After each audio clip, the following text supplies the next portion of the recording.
The next full Nelson, you're into the technique already. What you want to be doing this time, again, good solid stance. Shoot your arms up this time, okay? And arch your back into him. As you're doing that, you're putting pressure on his grip behind your head. Shoot your arms up and then shoot the arms down very forcefully. That usually breaks the hold. And not only that, it brings his head forward, this is what you want right now. From here, immediately turn your hip and shoulder a little bit into him. From here. And grab his head, exactly like I did. Coming here, one outside, one inside. Grab his head and violently drop him in front of you. Okay? Again, we have no matsu here, and we got to be careful. I want to show it to you kind of slowly. Bring him here, and down he goes. And you finish on the ground. One thing to remember is that when you're pulling him over, to remove your leg so he doesn't drop and take down your leg this way. So be careful with that part. I'm going to do it again here to show you.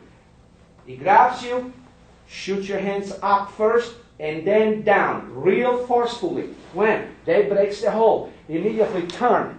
Slap his head as you take him. You got to weaken him that way. Don't just go there and place your hands. Just slap him, boom, this way. As you're pulling him down, remove this leg here. And drop right on top of it. Remember, your knee, weights of your body right on top of him, strikes to the face, additional locks, groin, anything you feel necessary to survive.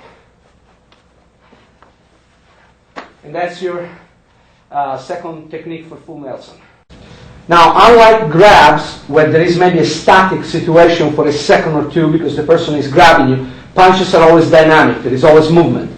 So it's important for you also to learn the type of avoidance, deflections, blocking, and trapping techniques. But right now we're going to stick directly into the defenses against punches.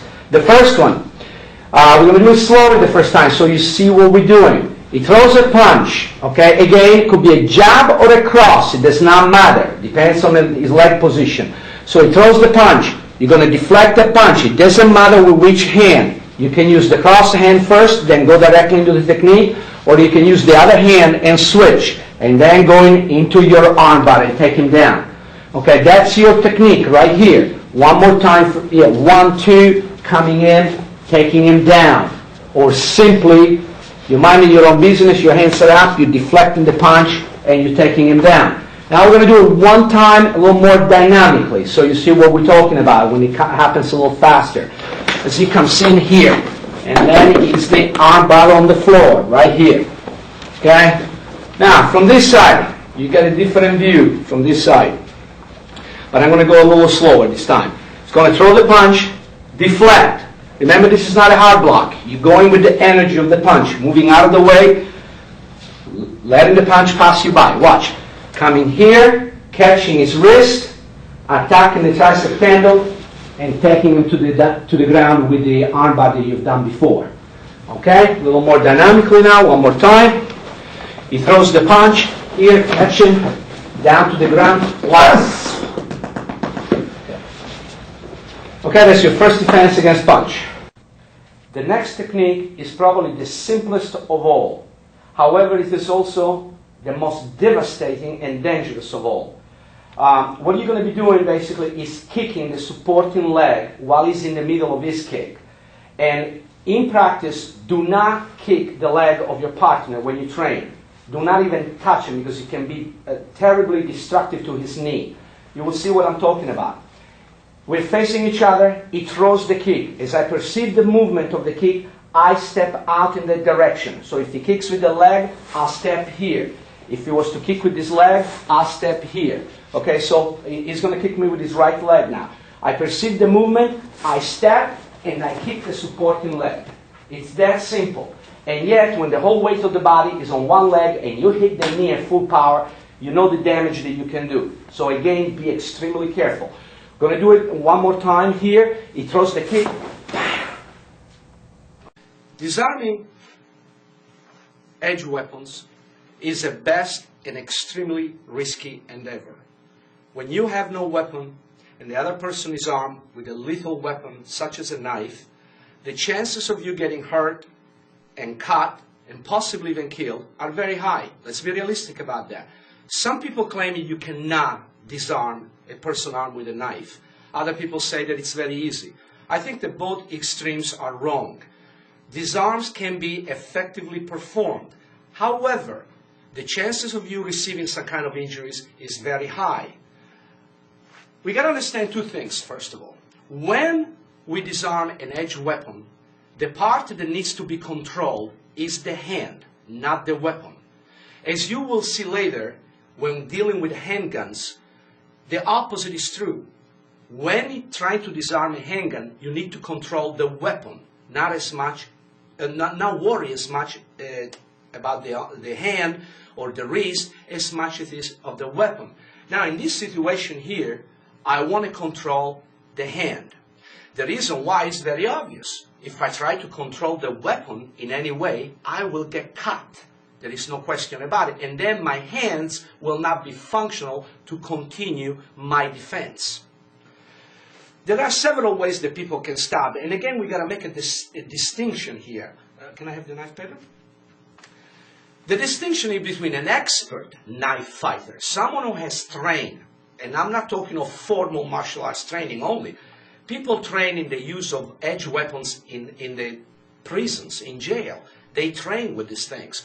They train in certain techniques and tactics of how they can hurt another person. There is people that play with them. You know, they learn all kinds of fancy little things without any formal training. And then, of course, there is the trained fighters, specifically people that have experience in Filipino knife fighting and so on and so forth. Now, both groups, the inexperienced and the experienced, the trained and the untrained, both groups are extremely dangerous. We are not saying that the person that is trained is dangerous, while the other person, oh, this is just a punk with a knife, is not dangerous. They're both dangerous. As a matter of fact, sometimes the untrained person can be even more dangerous than the trained person because they're totally unpredictable. It's hard to determine what kind of angle is going to come in, what kind of strategy he's using, so they're just as dangerous. But there are certain advantages and disadvantages in both situations. For the sake of our video, we are basically establishing that the person attacking you is a street criminal. Is a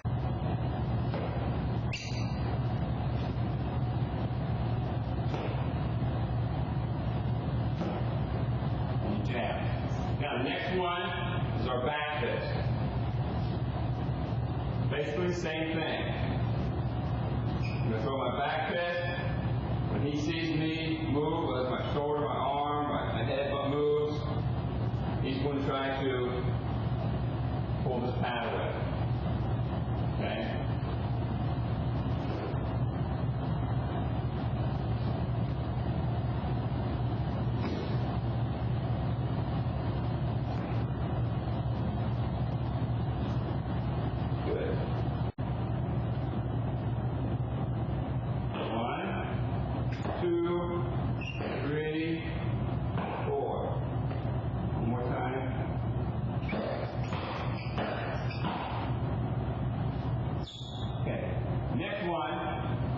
Jab, cross hook. What you're going to do with this one, you jab and pause.